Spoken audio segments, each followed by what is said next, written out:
Hello and welcome to the Jazz History Database. Today is December 6, 2017.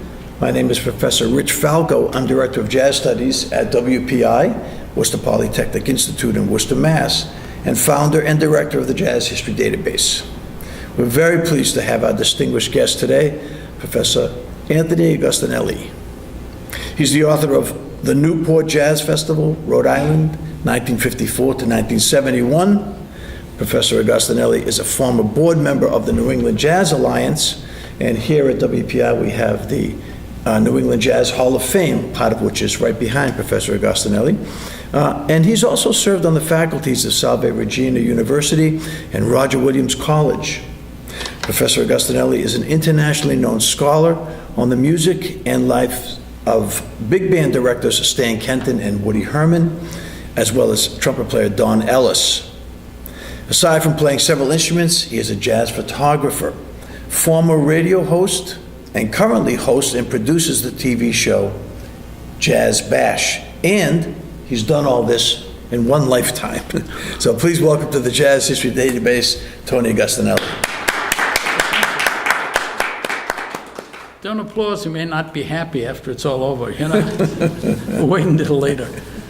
Okay, I'm here. So you are here, and it's a joy having you. I have to say, we've been trying to arrange this for some time, so I'm delighted you took the time to drive up from Rhode Island, where you're living. So let's talk a little bit about your background and your history, where you were born, when you were born.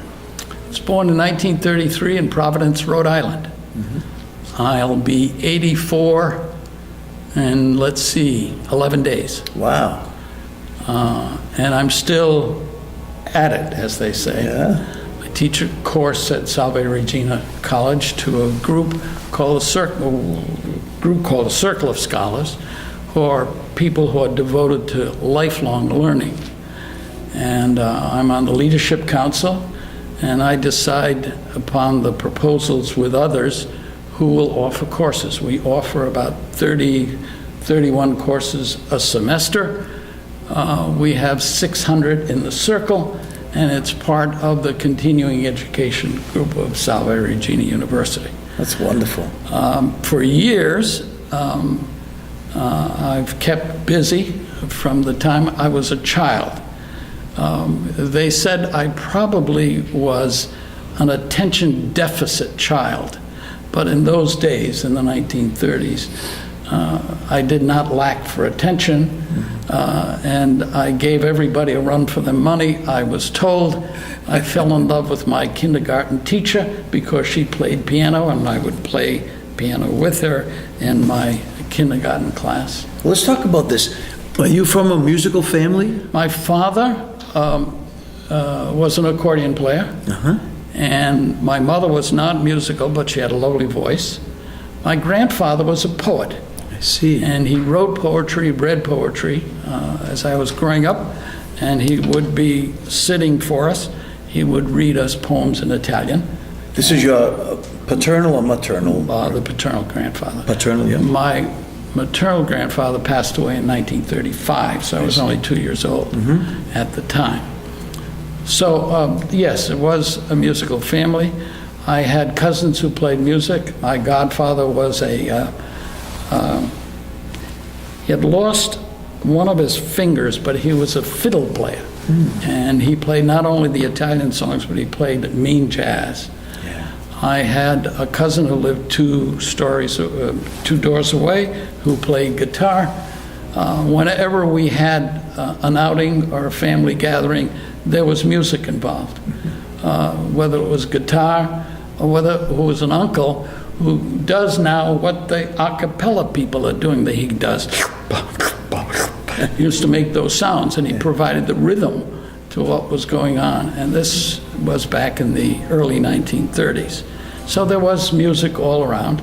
Yeah. I had a cousin who was born and brought up in Italy. Then he came to this, and he introduced me to opera in the late 1930s. I mean, I was 4 or 5 years old, and he would clear the living room so we could listen to the Metropolitan Opera broadcasts every Saturday afternoon. And we would do that on a regular basis. Nobody could come in, even if they needed him, course, I was a child, they didn't need me. The doors were barred because we had to listen to the opera, and he had to explain the opera to me. And so even now, I present a Puccini opera once a semester in the summer to classes at Sala Regina. I've already offered Turandot with discussion. At the entr'actes, we all discuss, we talk about it, we have box lunch. We've done Butterfly, Madame Butterfly. We did Tosca last year. And this year, we're going to do Suor Angelica and Gianni Schicchi. Yeah. If you're familiar with those operas. Yeah. So it's lasted to this day. I also submitted a lot of questions to the Metropolitan Opera Quiz when Texaco was running them. And 2, 3, 4 times. And in those days, they gave gifts. So I got a complete opera collection. Wow. LPs first, and then CDs afterwards, and tape recordings, and electronic gear to play them on, because it was all state-of-the-art stuff. And then I got a letter from whoever was the head and said, "You can't do this anymore. You're doing it every year. We got to leave room for somebody else." So at the time, I just had a marriage. My son married a woman, and I said, "Well, I will submit you the question, you submit it, and then you'll get the gifts." And my oldest daughter, who was a singer, she sang at Tanglewood. She also was one of the ones that submitted one of my questions to the Texaco Opera Quiz. And now I have granddaughters who do ballet. So the family is extremely engaged in the arts. Yeah, that's wonderful. And it's not something we've made up. I mean, you have to do this. It's something that there was this inclination that they moved to. Now my daughter and my granddaughter do yoga. And so that's their expression of art. Yeah. And I did it for a while when I'm a faculty at Roger Williams University. And at least I got to stand on my head. You know how you can do that. Anybody yoga people here? Yes, I did yoga for many, many years. Yeah. Standing on your head, that's awful. But a couple of them were doing it, and, competition was there. Yeah. Well, Tony, now, so go ahead. As a child, yes. You're surrounded with all different types of music, right? Obviously. You're really much into opera due to your cousin's influence, which is wonderful. And when did you start studying formally? Studied in school, of course. I went to a parochial school, and in the early grades, they taught us Gregorian chant. Do you know Gregorian chant? And apparently, I did it very well, so I was the poster boy for the Gregorian chant classes, which did not endear me to my fellow students in the 4th and 5th grades.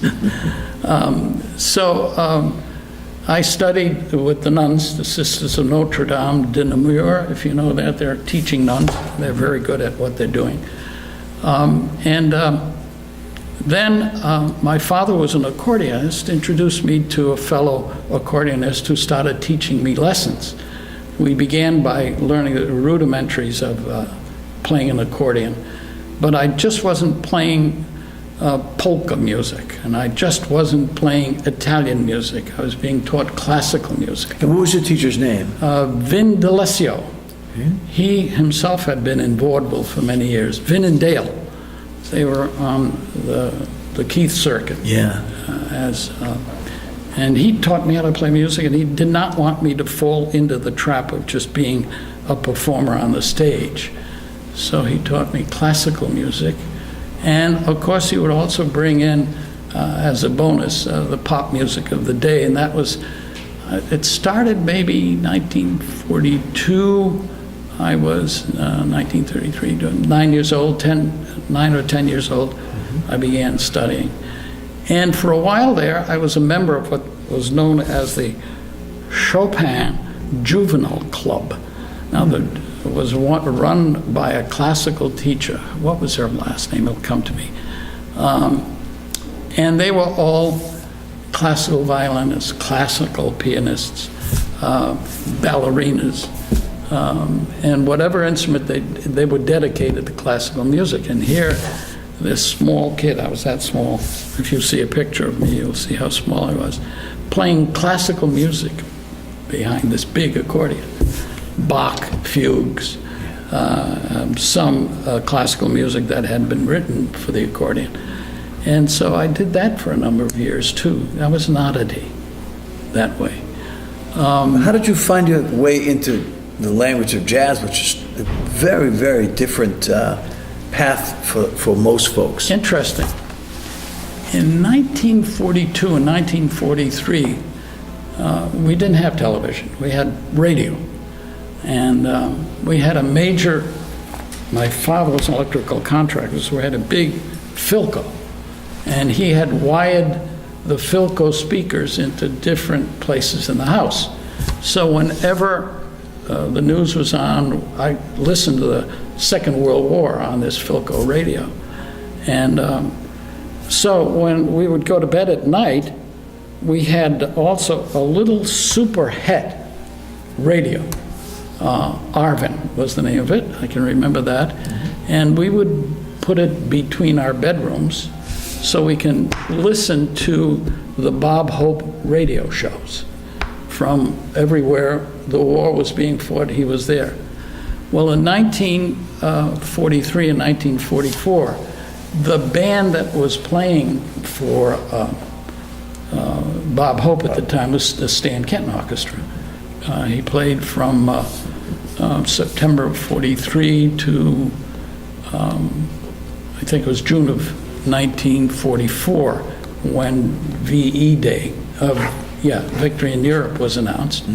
And he played the last Bob Hope show. His band played the last Bob Hope show, which was broadcast on June 6th from some camp here, but he had gotten early information that the war was going to be battled on the shores of Brittany, and so he had this show in honor of the invasion, and Kenton played the music. It was all patriotic music. But I had been listening to this band that was different than all the swing bands. It's different than Glenn Miller, different than Benny Goodman. It had its own unique sound. That's for sure. Except knowing that a number of bands, black bands before him, had similar sounds. And so I said, this is different. In my own mind, my own child mind, I said, no, this is different. I liked it, and no, I will not take this phone call, and I will shut off. Thank you. So anyway, I'd listened to all of this new music. Now, Kenton himself was classically trained, and he would always introduce classical elements in all of his big band music. He became a popular band, and he was playing concertos and symphonias, and the sound was different. And I would recognize the classical connections and even the modern classical connections from Ravel and Debussy and all of those others. And so I became interested in Stan Kenton as a musician. I followed him. I was taken to see the big bands at the Metropolitan Theater in Providence. When they showed up, my older cousins would take me, and I saw Kenton in '46, and that started it all downhill, as some would say. Yeah. So my interest in jazz came via Kenton, and then in high school I played with a small jazz band, and then beyond that, it just took off. Now, was this formal in your high school years, or was this just an ad hoc group that you put together? We had an ad hoc group, but I played in the stage band and the marching band. Yeah. But they didn't have accordions playing in those days in those bands, so I took up trumpet. And I played trumpet, and then, oh, this is a cute little story. In 1949, there was a gentleman by the name of Maynard Ferguson, who at 19 years old blew us away with the Charlie Barnett Orchestra, playing a tune on Capitol Records, which was withdrawn from circulation after 6 months, all the things you are. So in my head, I can do that. So I started playing all the marches an octave higher. And the band director didn't like that. And he kept on looking for the trumpet player. Now, we had 10 trumpet players in the marching band. I kept on looking for this guy, and every time he looked in my direction, I brought it down and so forth. So one football game, Friday night, you know about Friday night football. One football game we were playing, and Wilfred Roberts, who was the band director, went out for a smoke. Okay, he was an inveterate smoker. He died of cancer, really, but, you know. So we were playing the trumpet chairs, you know, to egg the football team on.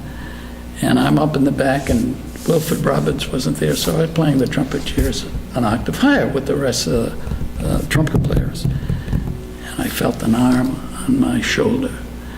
He said, "Agostinelli, give me your horn." I gave him my horn. "Sit down front with me, report to me Monday morning." So I report to him. He says, "You have your choice of instruments. It will not be trumpet." I was playing the first chair of the trumpet section. So he said, "You can play a valve trombone, you can play a mellophone, or you can play a baritone horn." Baritone horn you read in G clef.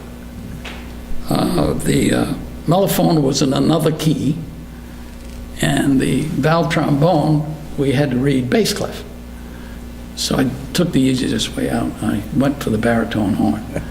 I had so much fun with that baritone horn because I could do obligatos. I didn't have to read the music. I harmonized with the band whenever he did. Roberts didn't care at all. So I ended up with the baritone horn. Went on to college, played trumpet and baritone horn. Now, were you doing any jazz in your trumpet, in your college years? On Oh, trumpet yeah, or whatever? Okay. Yeah, Where was this? St. Michael's College in Winooski, Vermont. Yeah. And They had a jazz program there of sorts? we didn't have a jazz program, but we did have jazz players. Yeah. In fact, one of the players was from here in Worcester, Gene Morin, Yeah. accordion player Yeah. here. Now, was this school sanctioned with a faculty member overseeing it, or No, was it just student run? just us playing on campus dances and playing all over northern Vermont. And what years, Tony? This would have been 1951 through 1955. And what kind of stuff were you playing? Was it big band, combo stuff? Combo stuff, mostly. And mostly then- by ear, or were you writing arrangements? No, we had arrangements. Yeah. We had some arrangements, and Were you writing for them? no, I wasn't writing, but we were making them up too as we would go along. We'd always have an arrangement even with our small group. And we did that. And then there was the big band, which was called the Arabian Nights, Knights. Yeah. And because we were the Purple Knights of St. Michael's College in Vermont. Yeah.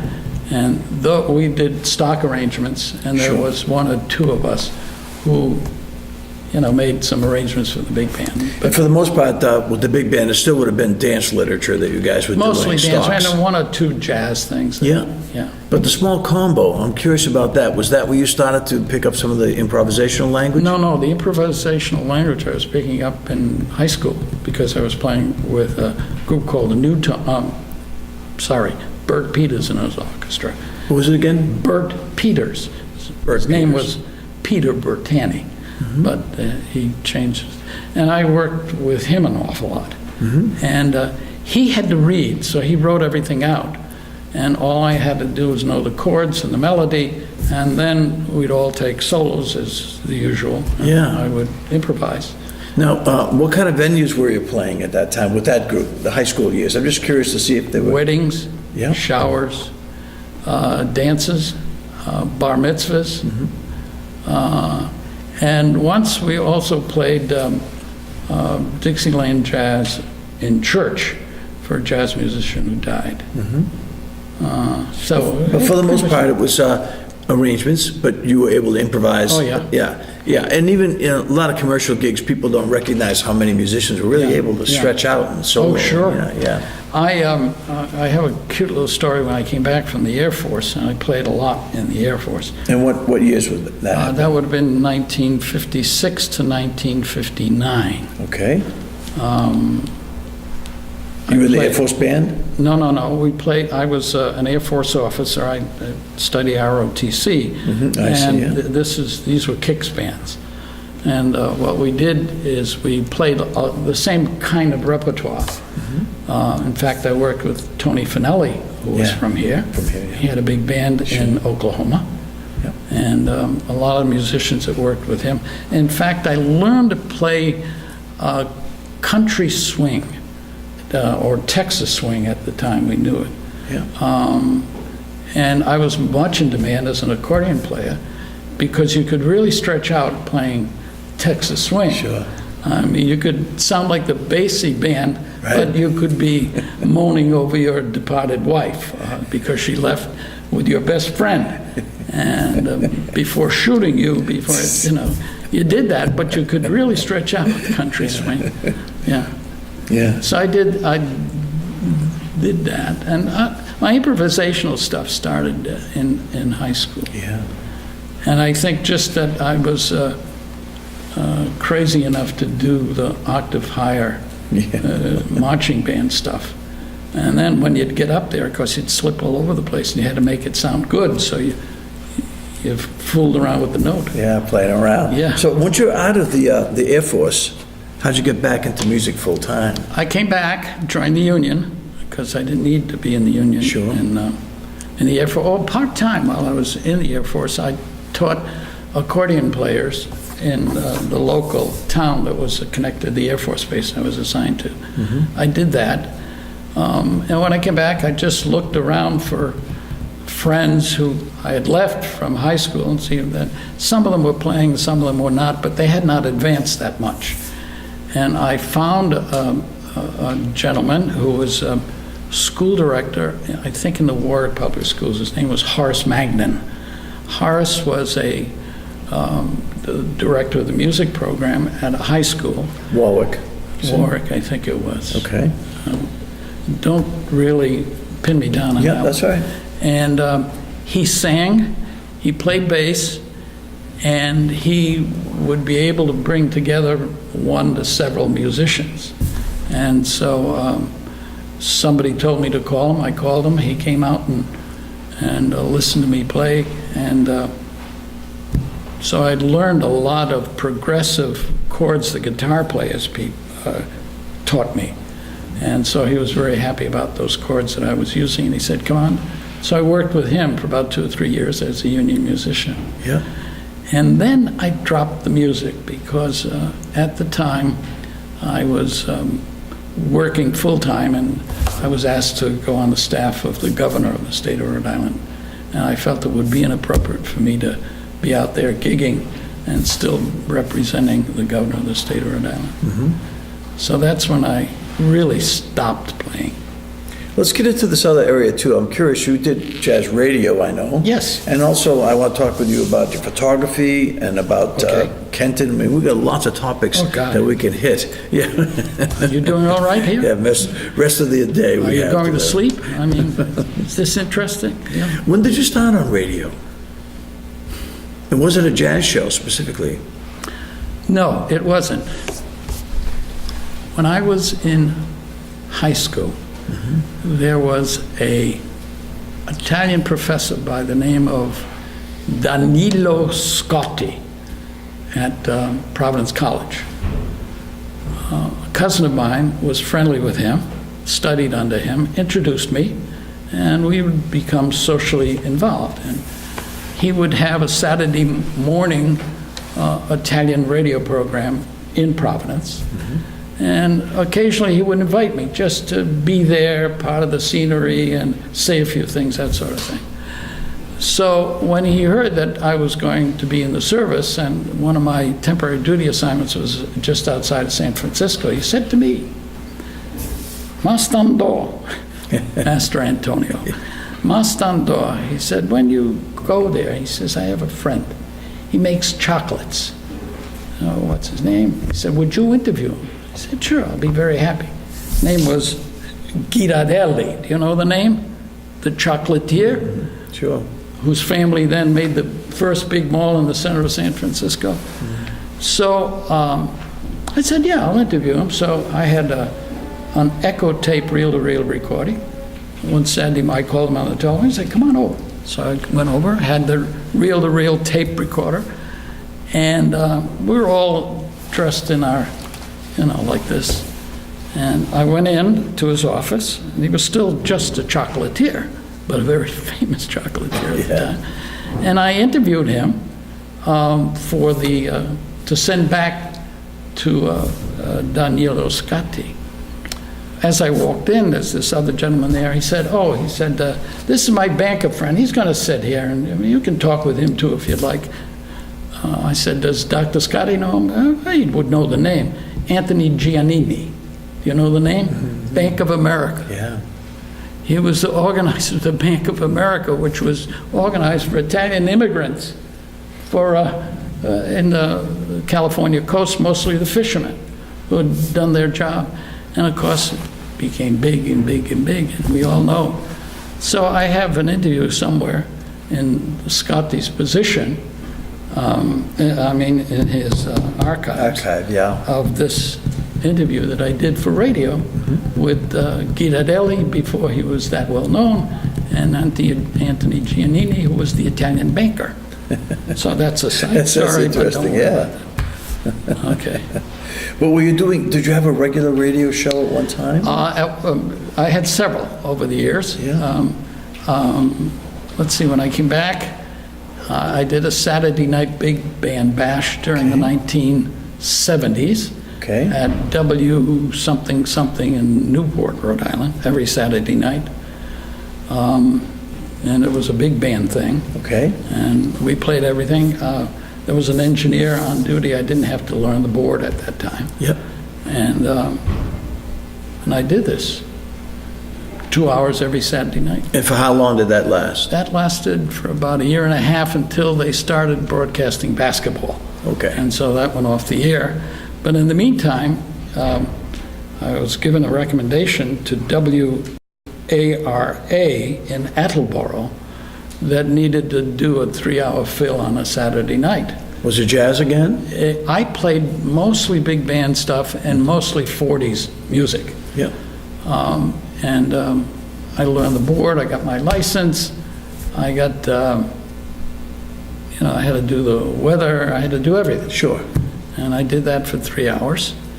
And I knew how to pot the antenna so that I could get maximum coverage in Providence, you see. Yeah. And when I did that, there was a Polish station in Bridgewater who kept on calling me on the telephone. You're coming over my signal. Change the signal. I said, oh, I've already done that. Are you sure your signal's all right? Well, I had potted the signal so that I could get maximum coverage because I got an audience in Providence. In Providence, yeah. Area. So I did that for a while in radio. And then because of my interest in Stan Kenton, I ran into Ron Della Chiesa, and Ronnie and I, because of our friendship with Leo Curran. Yeah. and our mutual friendship, Sure. became connected that way. And many times I would go up, and on December the 15th, on Stan Kenton's birthday, we would do 3 or 4 hours in the afternoon on Ron Della Chiesa, WGBH, Yep. Music America. Sure. And we would have guests. Leo Curran, Frankie DiOrio, who's the manager of the Kenton Band, a number of Kent musicians who were in the area, what's his name, the trumpet player from Berkeley, I don't think of his name. He Not all the way back, like Ziggy Minichello? No, Not him? After that. This would be, but he was on the Kenton Band. He was on the Kenton Band as Trumpet was. band. He had his own big band also in the Boston area. Played with Harry Haratunian, that crowd. Okay. And so they would just drop in. Right. Phil Wilson would drop in. Yeah. I can remember we were doing a Woody Herman show, and Phil Wilson was on the turnpike going west, and he turned Ron on, and there the two of us were talking about Herman. And of course, he played with Woody Yes, Herman, of so he course, turned yeah. around, came back to the station, and just walked in and sat down. So the conversation went on between Wilson and myself, and somewhere I have the tape that was made where Phil is doing, he said, I got sick of doing,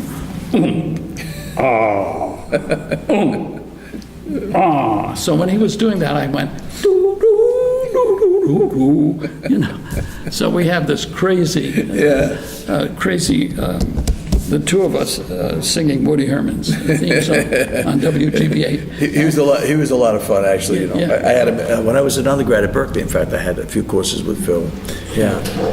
All right, so let's move on to He this. loved his tea. Tea. He loved his afternoon tea at 4 o'clock. I And see. in fact, he ordered it specially from someplace in Colorado. And I had it at his home. I brought some English musicians to meet with him and talk with him about Don Ellis. Not done this. And so I love the tea. He said, "We'll get you some."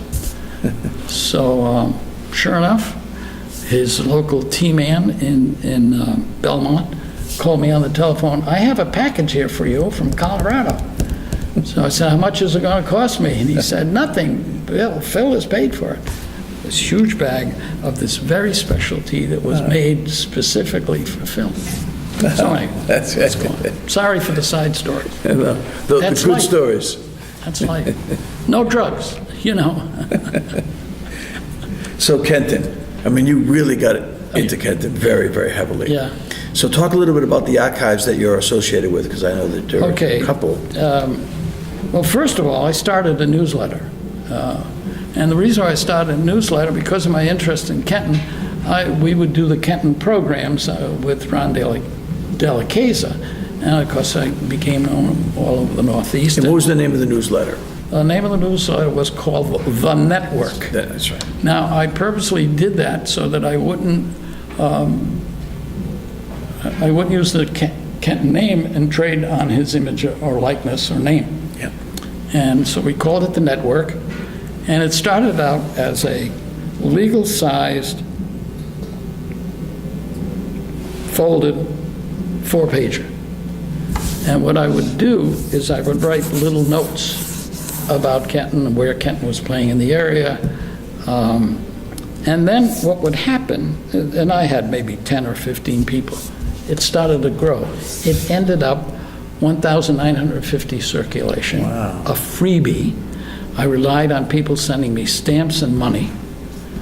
And then it came to a point where, I had to do everything. And this was before computers.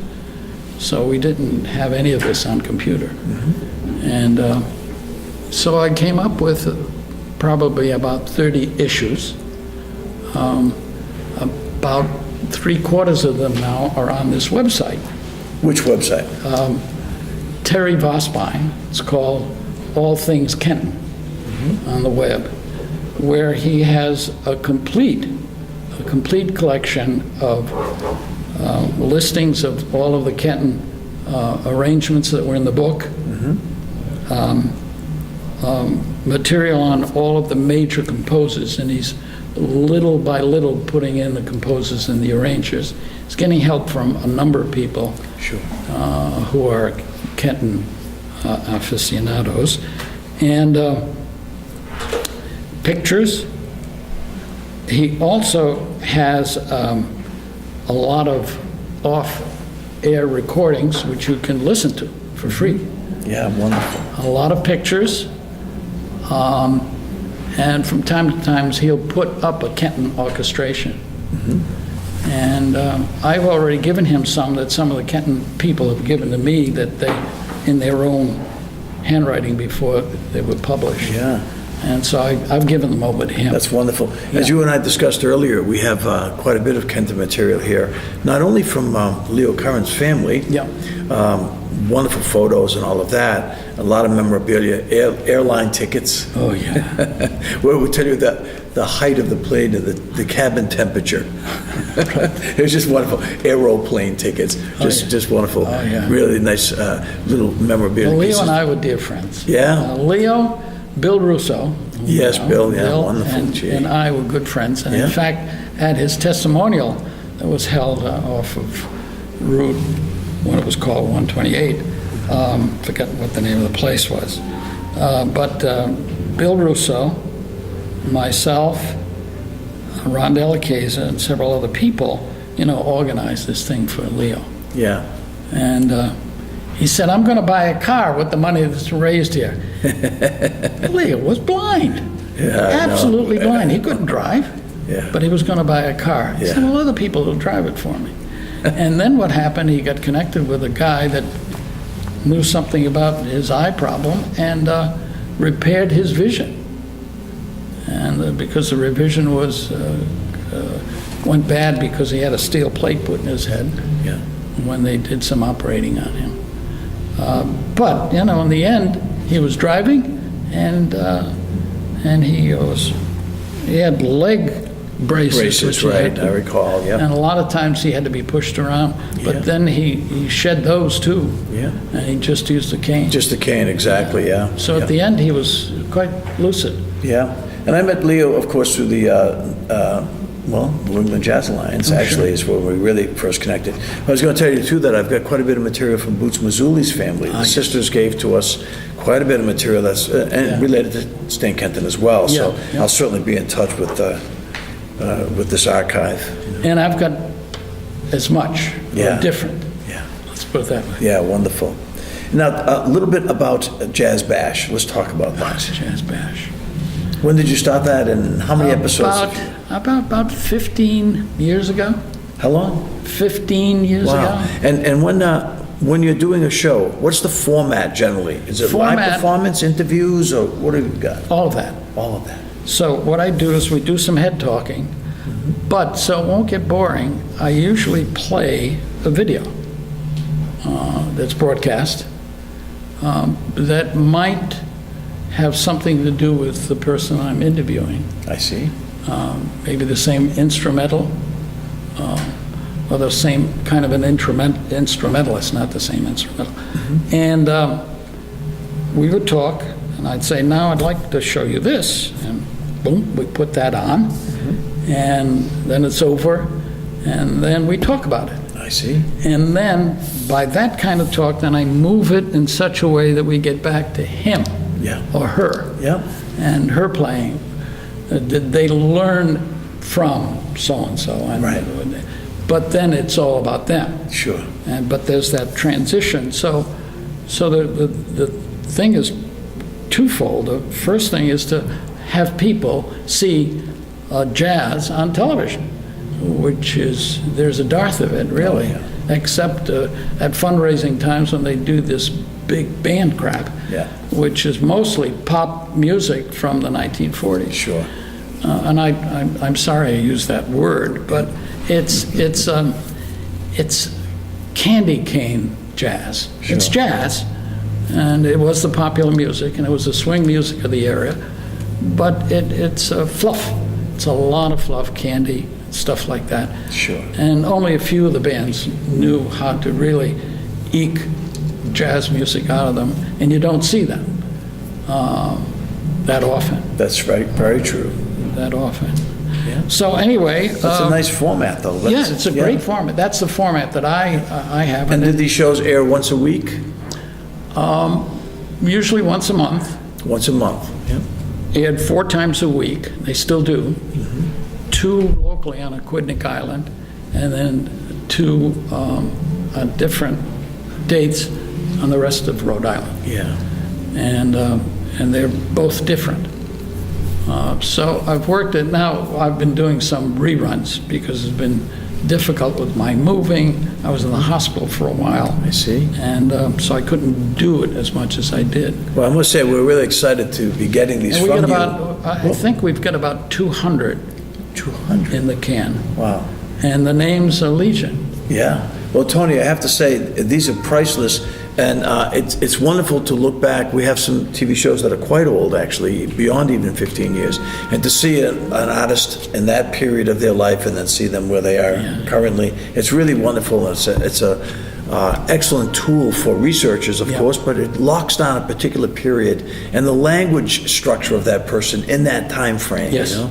So congratulations on that. We're very anxious to get those from you, and we'll be posting all of those up on the Jazz It's History great. database. It's great. Yeah. And when someone asked me, you did a program about 2 years ago about this name, and Yeah. I said, well, I'll loan you the copy. That's the best I can do. Well, I didn't want you to go all that trouble. Yeah. But anyway, you've got them online. Oh, yeah, That's and important. they'll be online and available to an international audience. Along with your photography, I'm anxious to get much of that from you. And I know that you have photography relative to your career, but you also were an amateur photographer out there and shooting and Yes. throughout your career. So My father started out as an amateur photographer in the I see. 1930s with a lot of different cameras, still cameras, Mm-hmm. which I still have, and 16 millimeter silent film camera. yeah. I still have the Keystone wind-up, and I still have his projector. I have a new screen, but I still have that. And then when I went away to college, I picked it up from him, and he would develop a lot of his photography in our cellar, Oh, in our really? basement. We had a place where he can do that. Yeah. And so I still have all those old cameras. So a guy in New Jersey is interested in some of them, but I don't know if I want to let them go. Yeah. I got some Bellows Kodak. Oh, yes. Still workable. Yeah, wow. I've got an early 35 millimeter Argus, the one before they went square, the one that had the little knob Yeah, on the top, yes. viewfinder. Believe it or not, I remember some of those, of course, from Yeah. my childhood. Yeah, so yeah, that's fun. And then I went into 8 millimeter movies. Took a lot of films while I was in the Air Force, movie film, and color slides. I went by car from Florida to San Francisco. And then when I got to Oklahoma, I went north and got on Route 66. Yeah. And all of this is recorded on either color slides or movie film, and the color is held up pretty much. That's great. 8 millimeter, right across 66. Yeah. And I've got this going across the desert. You look for miles and miles, and there's a straight road Yeah. and steam coming up from all of these big 18-wheelers going along. Yeah. Yeah, so I've got a lot of Fun. That's great. And there's a museum now for Route 66, and I've sent them a whole I bunch see. of things too. Well, let them have those. I want the jazz ones. Tony, it's been an absolute pleasure. Thank you for taking the time today. This has just been absolutely great. We went overtime. Yes. Did we go over? We did quite well. Okay, fine. Anything else you want to add, sir? Nothing. If they had any feel questions, we've if covered they a had lot of Yeah. covered a lot of turf. You have a And they question know. or two? Well, actually, they've written a little paper about you, each person. So, and they know about your career, and they know the kind of materials. So, we're going to walk out with him now and get the box. All box has whatever he has for us today, and we'll process that material. And of course, I'm going to take a drive down to Okay. your storage facility. and we'll Yes, put and that. not only that, I want you to come down so I can interview you on Jazz Bash. That's right. You had said I've been that trying to me to do that. before. I've been Yeah, trying to I've been do trying to that. get down there. So we'll make a date. Yeah. No questions? Great. All right, go have lunch. No, they still have to present for me, so. Oh, is that right? The second half of the class. Oh, all right. Tony, Okay. thank you so much, You're man. welcome.